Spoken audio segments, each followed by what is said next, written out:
Well, good morning and happy Sunday. Thanks for tuning in. I'm Sierra Artemus.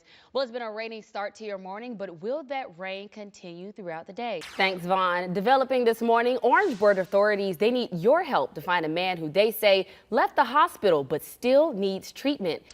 Thanks, Eric. Well, in Columbia, Richland County Sheriff's Department is investigating a shooting that left one person dead this morning. And hope you've enjoyed your Sunday. I'm Sierra Artemis. We're getting into our news in just a bit, but first, we're going to take a live look outside at downtown Columbia. Now, if you're not bundled up right now with blankets, hopefully you're somewhere toasty because we're getting and experiencing some chilly temperatures. Well, the Columbia Police Department is investigating a shooting that left a man injured at a restaurant. The shooting happened at the Olive Garden in Harbison just after 6 p.m. yesterday. Welcome back to Soda City Live. This weekend, 7 Sunday returns, and they're throwing it all the way back to a classic era of rhythm and blues, the Motown era. Joining me today is Mr. 7 Sunday himself, Dion Jenneret, and one of the performers for the evening, Crystal. So glad to have you both for joining me here on Soda City Live. Glad to be here. Listen, we love our music here, and we love when 7 Sunday comes because you always have something interesting and musically themed. Yes. That's the beautiful thing about a salad, right? Now, this is some fancy olive oil, okay. It is fancy. I thought you brought us a gift. It's fancy olive oil. You bring it back. And a little bit of flavored vinegar. This is a pomegranate. Merry Christmas, Happy Hanukkah, and Happy Kwanzaa from everyone here at WIS News. Happy holidays from WIS. It's Friday, so it means it's time to see where you should wander this weekend. Grab your phones and get ready to take a picture or a screenshot. Tonight, Tunnel to Towers 5K race will be happening in the Midlands, observing the 21st anniversary of the 9/11 terror attacks, also honoring our first responders and other lives that were lost that day. The opening ceremony will take place at 6 p.m. and the race will begin at 7 p.m. Registration. Welcome back to Soda City Live. The folks in the Eau Claire and Hyatt Park communities, along with the Shamrock alum, will be hosting a free community dinner for Thanksgiving a little early. And they're also extending a seat for you at the table for you and your family and friends. So here to share more about this beautiful community partnership is founder of the Brasley Foundation and Eau Claire High School alum. We have Roy Brasley. Thank you so much for joining us. Thank you for having us. In Columbia. Take a look.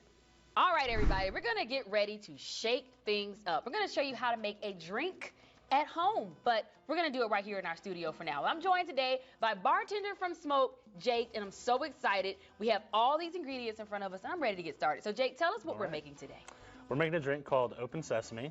Ooh. It's a new drink for our fall cocktail menu at Smoke. It'll be releasing soon. It's a lot like a lighter Bloody Mary. It's got a little savory element, very refreshing, but definitely got some fall going on to it. It was created by Mackenzie Blowing, one of our awesome bartenders at Smoked, and it's just a really, really fun drink. So. Well, I'm excited and I'm ready to get started, but I have to say this. I did not realize that in the morning you guys are part juice company. You guys are in there pumping the juice. Tell us about that process of juicing and making some of these juices.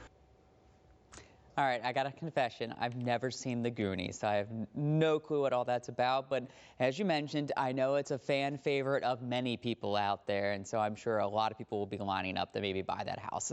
Listen, I'm not sure when exactly it came out, but I do remember watching it as a child, and I had to watch the TV guide, aging myself, to see when it was coming on. But anytime it would come on, it was very long. I just remember because of commercials and everything, that movie would probably be on all day long. But I absolutely loved it. Absolutely loved that movie when I was a kid. There was so many beautiful scenes, and it was just very creative. So I have a homework assignment for you. If you get you some free time this weekend, just watch. I wonder where I could find it. Probably Google. Google knows everything. Google will know everything, yeah. Welcome back to Soda City Live. The baseball season may be over for the Fireflies, but the holiday season has just begun. The Fireflies Holiday Lights is celebrating year 2 at Sacred Park, and you and your family won't want to miss this amazing display of holiday lights and activities, I must add.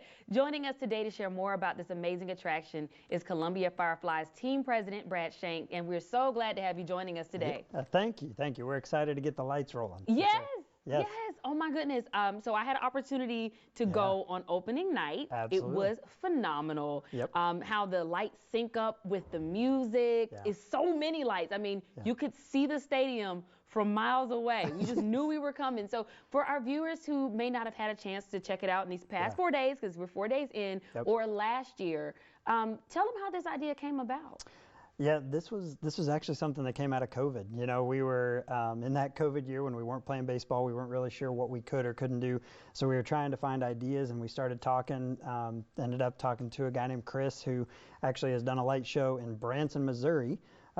He then kind of hooked us up with Josh with Lightasmic. We started talking through this. It's a big undertaking to buy all the lights. So we didn't really want to take that big of a jump. So this was a way to have somebody who had expertise in the light side of things. We can handle the event side of things, and so we kind of partnered together, and it was a match made in heaven. That's beautiful. It's so poetic. The light came out of a dark place. Yes, a very dark place. A very dark place for all of us. And you know, it's so beautiful because I know you, like myself, we grew up in a time when you can drive around and everybody had Christmas tree. I mean, Christmas lights displayed in the neighborhood, and you don't really see much of that anymore. And so to be able to bring children and families to a place where they can enjoy the lights, some professional lights, because listen, this is not your neighbor's Christmas lights. This is well beyond your neighbor's Christmas lights. I mean, there are you know, almost miles of Cat 5 cable connecting all the lights, making them dance to the music every couple songs, and it's over 1.2 million lights, which is hard to even fathom in that small amount of space. But it is an absolute huge undertaking. It takes about 28 days just to put it all together, and that's 15-20 people working for 28 days to get this all together. So huge undertaking, but it is definitely something that is a great memory, a great opportunity for family to come out and just have some great photo opportunities and some great chances to connect to the ballpark. And the beautiful thing is the lights, they're not the only thing that you're going to get when you come. Tons of activities, including workshop for kids that are interchangeable. It's not the same one whenever you go. Talk about that. Yeah. All right, welcome back to Soda City Live. It is a 33-year-old tradition here at WIS, and we are sharing right here on Soda City Live details about this amazing initiative that we are doing. Families Helping Families. We have our phone bank. I am here in the phone bank right now. We have amazing volunteers behind me right now taking phone calls, and we will put that number on the screen, and you can also see it behind me here. Now, let me tell you a little bit about some of the volunteers that we have today. So we have a group from Richland One Middle College. Raise your hands, folks. Wonderful group here. And then I have from Transitions, let me come over here. What's your name? Elizabeth? Yes. From Transitions. And then we also have Blue Cross Blue Shield in here. We have Teresa. Hello, Teresa. Hello, how are you? I am doing well. And I also found out a really fun fact before the break. There's 2 Teresas in here. And I had to go across the line and just ask, is anybody else in here named Teresa? But they're taking phone calls right now. We have 1,200 families we're trying to get adopted. We want to make sure we let people know that we are not accepting any new families. We're just trying to get the families that we have existing. We're trying to make sure that those families get adopted. Now, what are some of the needs that you've learned by going door to door? Yeah, absolutely. We've learned that people are trying to buy homes from the elderly, further pushing them out. We know gentrification is happening. We've learned about speed. The speeding is the #1 issue that we're hearing from people in the community. So I know that Tracy has been working on that issue already. They've had a petition signed for speed bumps to be placed in the community because there's hardly any sidewalks, there's hardly any infrastructure to aid in the mobility of people walking and biking, and it's dangerous. People can get hit, elderly people, children walking. So that is like the #1 concern. People are concerned about their well-being there in that community from speeding, their safety, And I'm so glad to hear that you all are doing this because sometimes people don't feel like they have someone in their corner, someone that they can talk to when something happens. And to know that you all have the resources, because I was just going to ask, what are you doing with the information? And you said the speed bumps and the petitions and different things like that. All righty. Well, we're going to get an update with Valencia. She is in the process of painting right now. We're going to be updating you throughout the show of what she's creating, a live piece right there. You can see us in the background. You can see us in the background there. We won't let you see what we're doing until she's done. Much more Soda City Live coming up after the break.